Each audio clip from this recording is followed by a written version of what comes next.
In Kenya's arid and semi-arid regions, the weather shapes every moment of life. But as climate change intensifies, the rhythm of nature is becoming more dangerous and less predictable. This is Garissa County.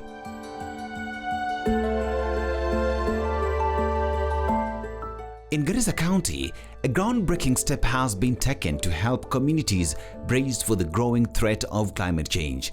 The Weather and Climate Information Services, also known as WISER project, is arming locals with tailored weather forecast, early warning systems, and practical tools to manage drought, floods, and other climate shocks, as explained by Dr. Philip Omondi, WISER Kenya project lead.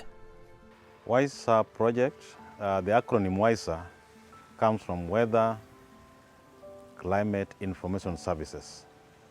So this is an initiative by the United Kingdom government to support the countries in Africa to use weather climate information to go around the disasters, So the idea of WISER Kenya project is to, first of all, rally the call of the UN Secretary General for early warning for all. By 2027, every corner of the globe is supposed to be able to be getting early warning information. When flood comes, when drought comes, the community, the population, stakeholders are supposed to be aware. Mohammed Aden is a resident of Garissa and speaks on the threat posed by drought and floods and what these have done to the community, especially people with disability. Climate changes and sometimes comes floods, sometimes drought. We are affected. For example, when there is a drought, people shift, there is no food. Animals die because we are normally nomads. We keep cows, camels, goats, and sometimes when there is big drought, these animals die. The government assists through Red Cross. So sometimes they give us some food. When there is floods, of course, it gives us a lot of problems because our houses submerge in the river. And persons with disability are affected more than any other person. Because sometimes you have a wheelchair, you cannot push, you are in the water. Personally, I have got my house along the river. And the water was going up to the windows for 4 months. Now the houses are damaged. When the floods subsides, you cannot come back. You require a lot of money to renovate. So we get a lot of problems. This is not only his story, but a story that is shared with Ibo Salat Wardere, a resident of Garissa, and who, like Mohammed, is a person with a disability, but who says that despite the challenges experienced, the WISER Kenya project has come a long way through early warning and giving information that has led towards preparing early and participating in anticipatory action. Hiyo project imenisaidia sana because kwa sababu nimepata masomo kutoka WISER. Nimejua vile climate changing ina affects watu wa PWDs, watu wa community wa Garissa County. Sikuwa najua mbeleni mambo ya climate changing. Sasa nimeelewa na nimejua na ninaweza somesha wengine. Kwenye watu Igad wamenipatia hiyo masomo. Mimi naona hii project iko sawa because inasaidia watu. Inatupatia early warning.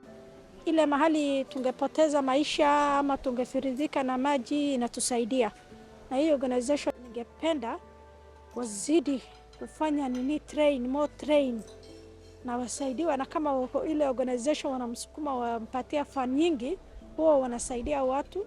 Wale watu walemavu na wasio walemavu wote, both sides tunapata elimu. Climate change-related disasters are a threat that continue to wreak havoc to many. The youth have not been left behind, but through training and co-production of weather reports, the youth have become ambassadors and critical components in interpreting and disseminating this information to the populace in Garissa, as stated by Salah Yaro Omar. With the trainings and the much capacity building that we are being given, we the youth and the young people from Garissa County we have now felt that we are on board. That's the better parts. That we are on board in the maybe in the desk, we are on the table now, and going forward also having that concept of maybe behavioral changes, climate changes, and we can easily predict maybe the signs maybe of a flood. That we have said that we are in between maybe two disasters, a flood and a drought. But we can now easily identify it is a drought coming or it is flood coming. The climate shocks have been a menace to many, and different sectors have been affected differently. In an area associated with businesses, especially in the CBD, floods have left entrepreneurs counting losses.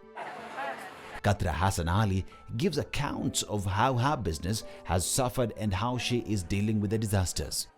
When I joined this group of WISA, I didn't fully understand about in weather changes and patterns, but of late, I've come to realize and understand about weather patterns, signs, whenever there is flood, drought, and it helps us and my family and community to prepare better. When it comes to flood, it's affected my business too. Whenever it rains a lot, there is flood coming at my premises and destroying my items. When I joined this group of WISA, they trained us and educated us on how to overcome, how to react when there is a lot of floods. Now, at least I have built my premises and you can see. So whenever there is flood, at least they cannot come. WISA help us to think ahead, not only to react, you know? So at least now we can store water in case of drought and other plant resistance crops.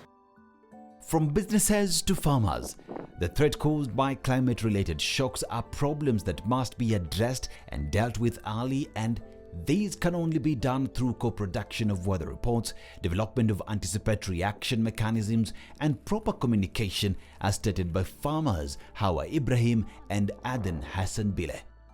Majanga yenye tunashuhudia tukiwa hapa mashambani ni mengi sana, haswa wakati wa ukame ikifika. Magonjwa ya mimea zinakuwa mengi sana. Nyanya inakuwa na ugonjwa wake kando. Ndizi inakuwa na ugonjwa wake. Kila mmea iko na ugonjwa wake kando. Sasa huwezi ukaambatanishana magonjwa ya nyanya na magonjwa mimea zingine. Kila magonjwa unatibu ugonjwa wake, mmea unatibu na ugonjwa wake kando. Naye ukame ikikuja, mazao hayakui vizuri, mazao yanakuwa chini, hatupati biashara ya mboga vizuri, kila kitu inakuwa chini, demand inaanguka chini. Wakati wa floods naye huwa tunapatanga shida mengi sana. Floods ikikuja, mimea zote zinaenda, shamba yote inaharibika. Tunapata shida ya kutoa vitu kwenye shamba. Endakawa tungekuwa tunapata ujumbe mbeleni, tungekuwa tunajipanga. WISA tangu wakuje walituelimisha vizuri sana. Tulipata elimu nyingi kutoka kwao. Kabla hawajakuja tuko tunajua kila kitu. Tangu WISA tuungana na WISA tumejua maneno mengi sana. Wao wanakupatia early action warning. Unajipanga kabla ya ukame haijakuja. Unajipanga vizuri na ukame inakuja ukiwa umejipanga. Kama ni mambo na floods, unajipanga vizuri, floods inakuja ukiwa umejipanga. Nikiambiwa kuna ukame inakuja, huwa ninaanza kupanda nyasi kwanza ya kuwekea mifugo.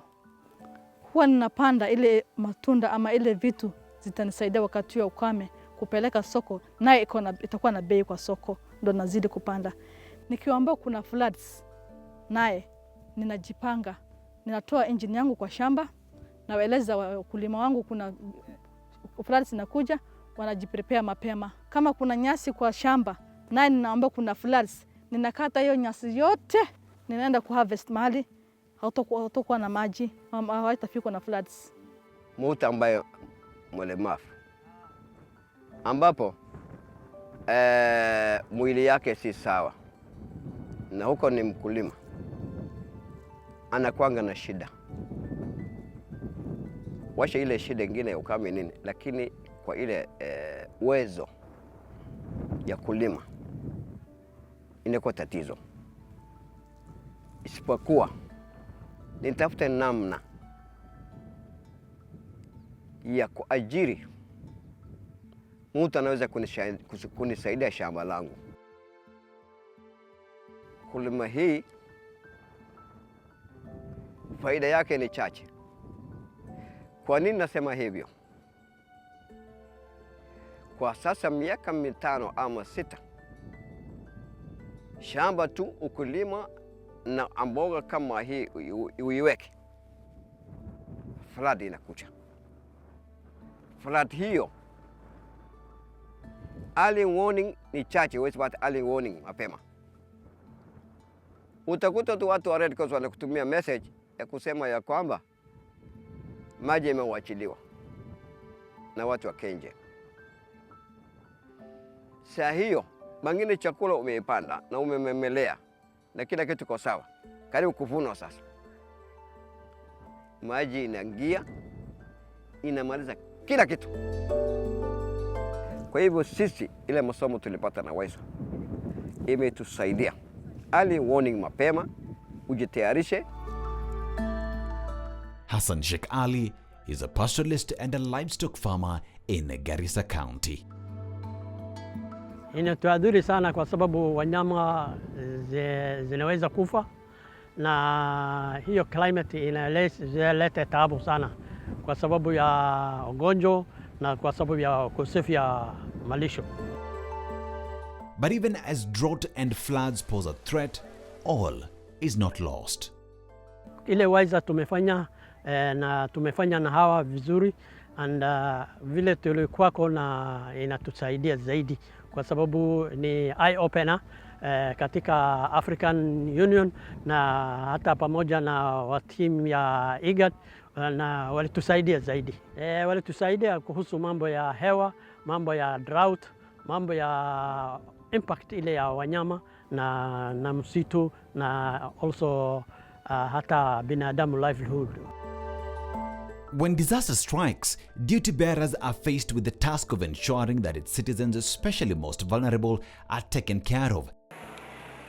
A reason why the county government of Garissa, through collaborations, is doing everything possible to ensure that its citizens are safe. When it comes to drought, periodic alerts, accurate alerts is paramount. So I will suggest that the early preparation of such projects to be including stakeholders or technocrats from those departments. The climate change shocks experienced in Garissa County is one that must be addressed head-on.